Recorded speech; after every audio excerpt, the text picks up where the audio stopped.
Okay. Screen 2, I think it is. Screen 2. Yeah, there it is. Okay. Um, okay. So this, yeah, yeah, it's recording. Perfect. So this is a basically an edit. Once the images were delivered to the client for proofing, they came back and said our building is gray. It's not brown. So as you can see from the image, whoa. My computer is going really slow, so everything's delayed a little bit. I'm too fast, I think.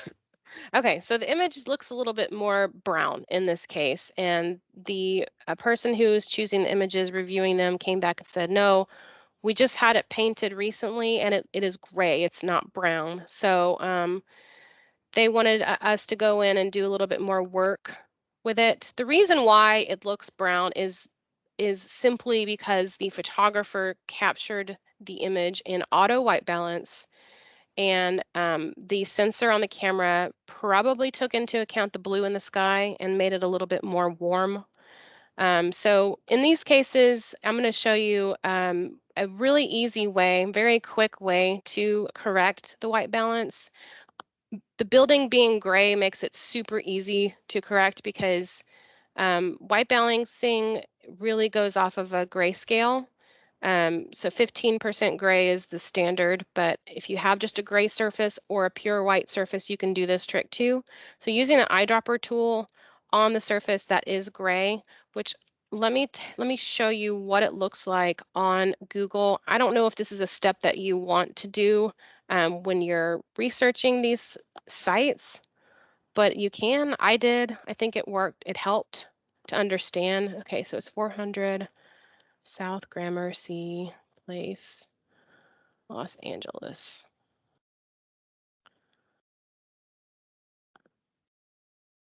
Let me bring this over here to show. So Street View. So you can see the color of the paint. This won't always be accurate, but it is in this case. So you can see the difference between the color of the paint here and the color of the paint here on the wall. So what I'm going to do is just take this little eyedropper tool and click on there. It does a really good job for the most part. There are some issues here that we can resolve. One being the foreground, the concrete looks super blue because this gray may not be as, it may not be the same type of gray as the concrete is. So what we want to do, what I did is use this gradient tool up here. You click on it and then basically just drag a mask over the foreground. And if you want to keep it straight from tilting, hold down the shift and it keeps it straight so it doesn't tilt anymore. You can also hover over the dot and it will show you where the mask is affecting the pixels in the image. And you can also bring this down closer so the line is a little bit more defined, the border. So I bring it all the way up to the edge of the grass, the concrete, and then I would just apply a little bit more yellow. And you can take a look at the histogram. I use the histogram data every time I'm editing. It's accurate and I don't trust my eyes, and I don't really trust my screen either because it's not calibrated. I'm sure I know your screens are calibrated, but you can always use it. So basically you can see the midtones here are on the right side of this big, I guess I'm going to call it a mountaintop. So that's basically where all the data is stacked in the RGB channels. So red, yellow, and blue, and also yeah, RGB, and then yellow, and then black. And then so basically just shifting this, you can see how they become more in alignment, centered. So that's kind of where you want to stop, is when they become more centered. Um, and that is basically it. It takes about maybe 2 minutes to do. This particular client wanted 7 images redone, re-edited on the color. So I think think that's pretty much all I wanted to show you guys. It's pretty simple. And then this is the image that's blended with before the presets. So then you would move forward with applying the presets to this image and then resend it out. So does anybody have any questions?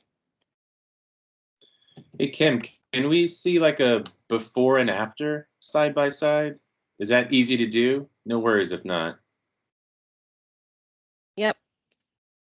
So which one is the good one? The one on the right or the one on the left? Yes. The one on the right is the one that's been has been adjusted. The one on the left is the original image that the client saw. Okay. I didn't mean to interrupt. If anyone has any questions, by all means, fire away. No, yeah. Yeah. I'm ready for questions. So Kim, I have one question. Mm-hmm. Basically, this is a client revision because we don't know what's the color of the building because it basically comes from the photographer's end. So Yes. whenever we got a request, then only we have to do this. Otherwise, we don't know what is the exact color of the building. So yes, so I don't really know how that information can be given other than the client stated that it was gray. So just getting it closer is going to make them satisfied, I think, to be able to move forward with receiving the images. Okay, Kim, I have another question. Yeah. Since you've been searching in an online website to figure out the new color, so can we, with the address given, can we search the same way to figure out when we are having a confusion the same way? Yeah, I think so. I think you guys can use that tool to help you out. But I mean, can we trust the site? Like those will be the newly added photographs or in the website, like. At this point in time, before the client has made the selections and has had the edits delivered to them, they will not be uploaded to the site. We can actually take a look and see, just to your point, of their specific website. Let me go copy this.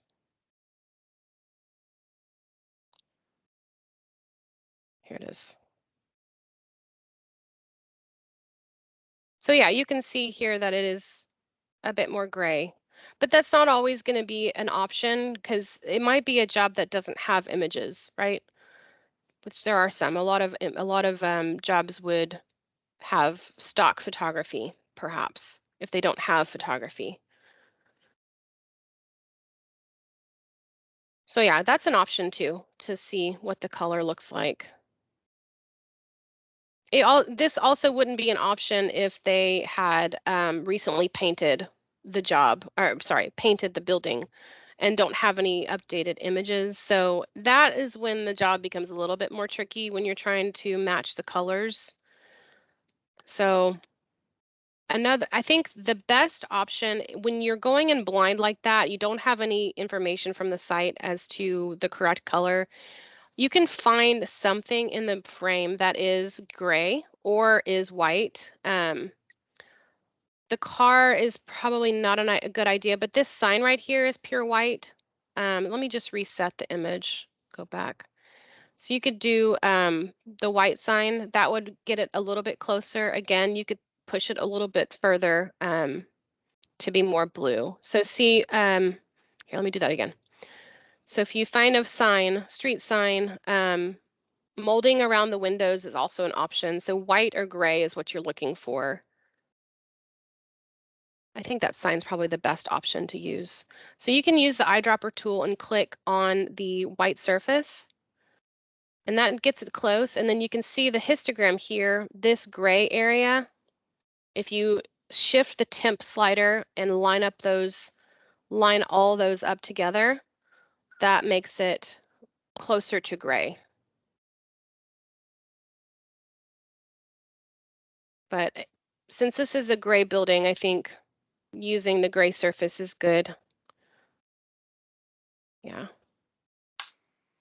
But that's always an option you can fall back on. There's usually always street signs in the frame that are going to be pure white. And then I think a last resort could be using the concrete as your gray. It's not, I don't think it's like, yeah, that worked pretty good. So you can always use concrete pavement. Hey, Let me Kim, go. Yeah. sorry. Yeah. Just random question. Could you use a cloud for white? I think maybe. I've never looked at the clouds to be, no, so it doesn't really do it very accurately. I would say something on the ground.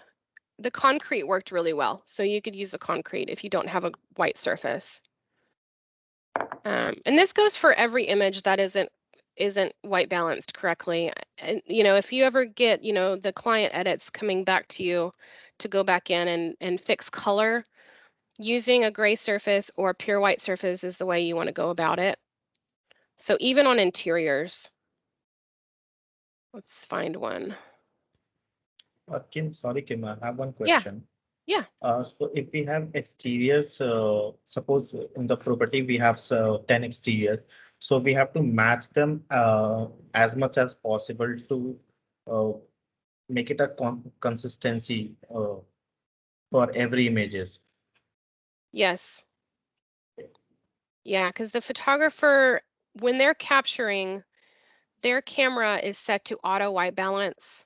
So all of their images are going to be consistently one white balance. So if you change any of them, you're gonna want to change all of them.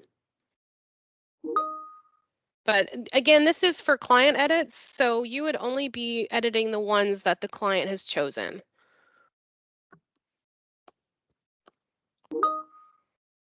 So yeah. Any other questions? If possible, can you please help us in working on interiors, Kim? Yeah. So let's see. Let's find one. So these are a bit yellow, I'd say. And again, the photographer is supposed to be doing this on their end.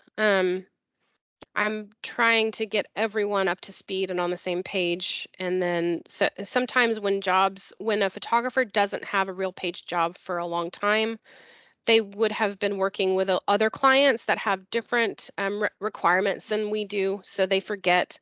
So I have that battle a lot with the photographers. This situation, you could use anything that you feel would be white. So like this is probably pure white. This is probably pure white. So you could use that. Turns out a bit blue. Another way you could take it further with having this kind of color unbalance is taking the color area here and then just taking the blue, let's just go blue, and then you can just bring the saturation down a little bit. I'd say 20 to 25 is good. Just blue. That doesn't work if you have anything that's in the unit furnished that's blue, because it would take the color out of the blue. And at that point, go back up here. Let's do this again. At that point, you'd want to do some painting, which you could use the gradient tool and just bring it in from the side. And then just change the temp to a little bit more yellow. And you can see the data at the top of the histogram moving. You just want to bring it back into a balance. So that's an option too. So there's a lot of tools you can use. And we can also get into painting. I don't know if you guys have been trained on that. I'm sure you have. I feel like that's something Eric would have trained y'all in. Yeah, Kim. Basically, what we do is like we with the we take the white balance and the whatever the blue part is there, we basically brush on the blue part and we try to cover it with the yellow one to match the other part of the surface. Yeah, exactly. But this is a good starting point. And then you can take it from there. Does that helpful, hopefully? Yes, Kim. Yes, Kim. Okay. Kim, yeah. One more thing, Kim. These images are yellowish or orangish. Sometimes we get the image with more of green. Yeah, when you have fluorescent lights. Yeah. Pink so also. What, Yeah, yeah, same and concept. what So pink also. you would shift the magenta. So again, I do look at the histogram when I'm color correcting. Let me see if there's anything that's more green here. Here we go. Garages are they always have fluorescent. I don't think this one looks too bad. It doesn't look too green to me, but again, you can take the white balance tool and pick something that is pure white, which it's kind of dirty, so it's not really going to work as well. Let's just see what happens. Yeah, I think that worked pretty well. So it added more magenta to it. You can see there's a magenta cast over here on the left side of the frame, which you can correct that further by using the paint tool, taking it more green. But for the most part, this works pretty well, the eyedropper tool. If you wanted to do it manually, you could just eyeball take a look at the histogram while you're changing the sliders.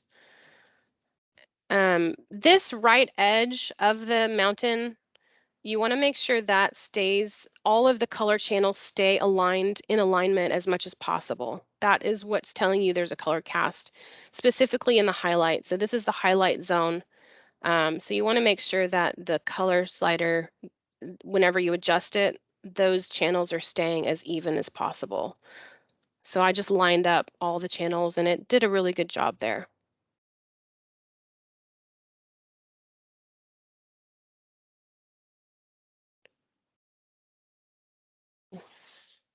This one is a bit green as well. So you can see the green kind of poking out the side here. So let's just see what happens if you try to shift the magenta in. Maybe. Yeah. So that's a little bit better. And then you can take it further with painting this area back here. Does that help? Yes, Kim. Good. Kim. Bathrooms are always hard, but this one looks like they have daylight light bulbs installed, which makes it nicer. Okay, does anybody have any other questions?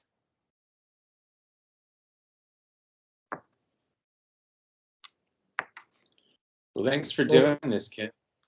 Yeah, I love this stuff. I'm gonna stop recording here.